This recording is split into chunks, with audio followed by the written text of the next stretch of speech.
আজকের এই ভিডিওতে যে সেটিংসটা দেখাবো সেটা দেখার পর তোমার ফোনে কিন্তু অচেনা নাম্বার বা আননোন নাম্বার থেকে আর কলই আসবে না। শুধুমাত্র যাদের নাম্বার কন্ট্যাক্ট লিস্টে সেভ থাকবে তাদেরই কল আসবে।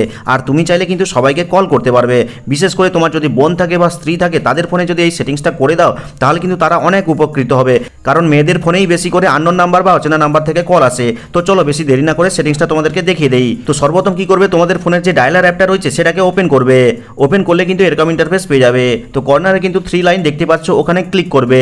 ক্লিক করলে সেটিংসের অপশন একটা পেয়ে যাবে, ওখানে জাস্ট ক্লিক করবে। আর ক্লিক করলে কিন্তু এরকম ইন্টারফেস পেয়ে যাবে। তো কিছুটা নিচের দিকে যাওয়ার পরে দেখো একটা অপশন রয়েছে যেখানে লেখা রয়েছে ব্লক নাম্বার। তো এখানে জাস্ট ক্লিক করবে। আর ক্লিক করতে কিন্তু এরকম ইন্টারফেস চলে আসবে। তো দেখো প্রথমে কিন্তু একটা অপশন রয়েছে যেখানে লেখা রয়েছে আননোন এবং যার বটনটা কিন্তু অফ করা রয়েছে।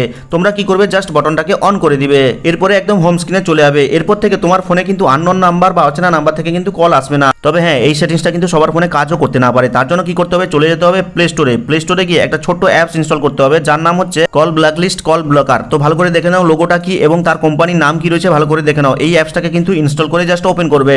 ওপেন করার পরে নিচের কন্টিনিউ বাটনে ক্লিক করবে। ক্লিক করার পরে এই যে কল ব্ল্যাকলিস্ট অপশনটা রয়েছে এটাকে সিলেক্ট করবে, দিয়ে সেট অ্যাজ ডিফল্টে ক্লিক করবে। ক্লিক করার পরে অ্যালাউতে ক্লিক করবে। আর ক্লিক করলে কিন্তু এরকম ইন্টারফেস চলে আসবে। তো বাম দিকে কিন্তু 3 লাইন দেখতে পাচ্ছ উপরে, ওখানে ক্লিক করবে। ক্লিক করলে কিন্তু নিচের দিকে সেটিংস নামে একটা অপশন পেয়ে যাবে, ওখানে জাস্ট ক্লিক করবে। আর ক্লিক করলে কিন্তু অনেকগুলো অপশন পরের স্টেপে চলে আসবে। তো প্রথমে দেখো একটা অপশন রয়েছে ব্লকিং, তো এখানে জাস্ট ক্লিক করবে। ক্লিক করলে কিন্তু এরকম ইন্টারফেস পরের স্টেপে পেয়ে যাবে। তো নিচের দিকে দেখো দুটো অপশন রয়েছে যেখানে লেখা রয়েছে প্রাইভেট নাম্বার, এই বক্সটাকে টিক করে দিবে।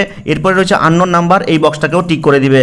ব্যাস, এরপরে ব্যাকে ফিরে আসবে। ব্যাস, এরপর থেকে কিন্তু তোমার ফোনে কিন্তু আর আননোন নাম্বার বা অচেনা নাম্বার থেকে কোনো কলই আসবে না। তুমি কিন্তু নিশ্চিন্তে থাকতে পারো। তবে হ্যাঁ, এই অ্যাপটার সাহায্যে সহজে বুঝতে পারবে যে তোমাকে ঠিক কারা কারা কল করার চেষ্টা করেছিল। তো ভিডিওটা দেখে হেল্পফুল মনে হলে অবশ্যই লাইক করে চ্যানেলটিকে সাবস্ক্রাইব করবে, কমেন্ট করে জানাবে কেমন লাগলো আজকের এই ভিডিওটা।